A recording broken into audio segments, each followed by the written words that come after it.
Hello friends, आज हम पढ़ेंगे स्ट्रक्चर ऑफ टूथ। पिछली वीडियो में हमने डेंटिन फार्मूला पढ़ा था, दांतों का फार्मूला। अगर आपको मेरी वीडियो अच्छी लगे तो लाइक करें, शेयर करें, सब्सक्राइब करें, कमेंट करें। इट इज़ पार्ट ऑफ 3 या 3 पार्ट से मिलके बना होता है। क्राउन फर्स्ट पार्ट है, जो सिकड़ जो दांतों की सबसे ऊपर की लेयर होती है, ऊपर का हिस्सा होता है जिसको क्राउन कहते हैं। The part of the tooth protrudes above the gum is called, gum दांतों के ऊपर का हिस्सा क्राउन कहलाता है, neck. The part located in the gum is called, जो ना गम के अंदर बीच मिड लोकेटेड होता है उस जगह को नेक कहते हैं। Root, it is the base part of tooth which is embedded in the socket of the jaw bone. It is the base part of tooth which is embedded in the socket of the jaw bone. या root जो होता है वो base part होता है tooth का, जो कि ना जो बोन में सॉकेट, जो बोन की सॉकेट में एम्बेडेड धसा हुआ रहता है।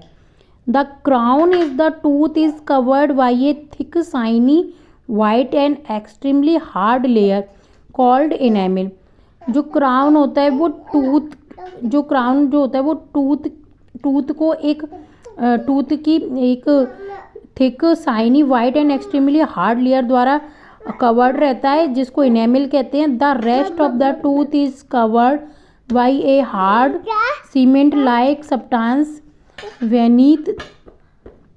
और जो शेष दांत होते हैं वो सीमेंट लाइक सब्सटेंस से कवर्ड रहते हैं, एक हार्ड सीमेंट लाइक सब्सटेंस से कवर्ड रहते हैं। Beneath these layer lies a thick relatively soft layer of dentin.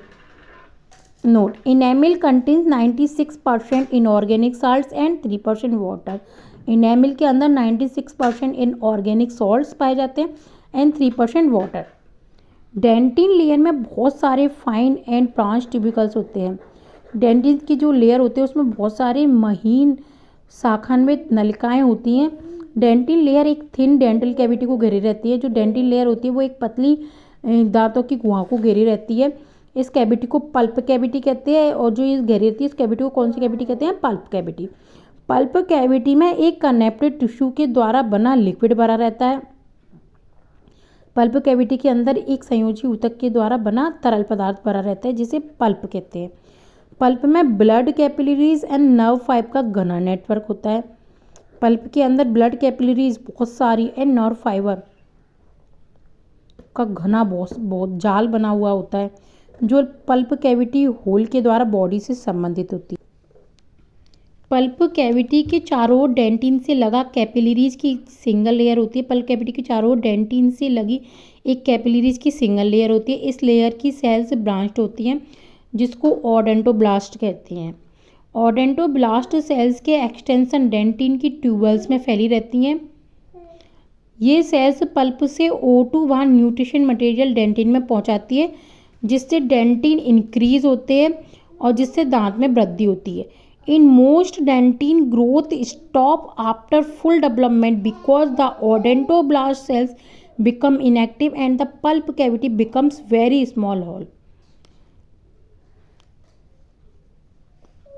Dentin की ग्रोथ दांतों की ग्रोथ होने के बाद यहाँ प्रोसेस या डेवलपमेंट जो होता है वो रुक जाता है, क्योंकि ओडेंटोब्लास्ट इनएक्टिव हो जाता है एंड पल्प कैविटी एक छोटे छिद्र के रूप में खुलती है।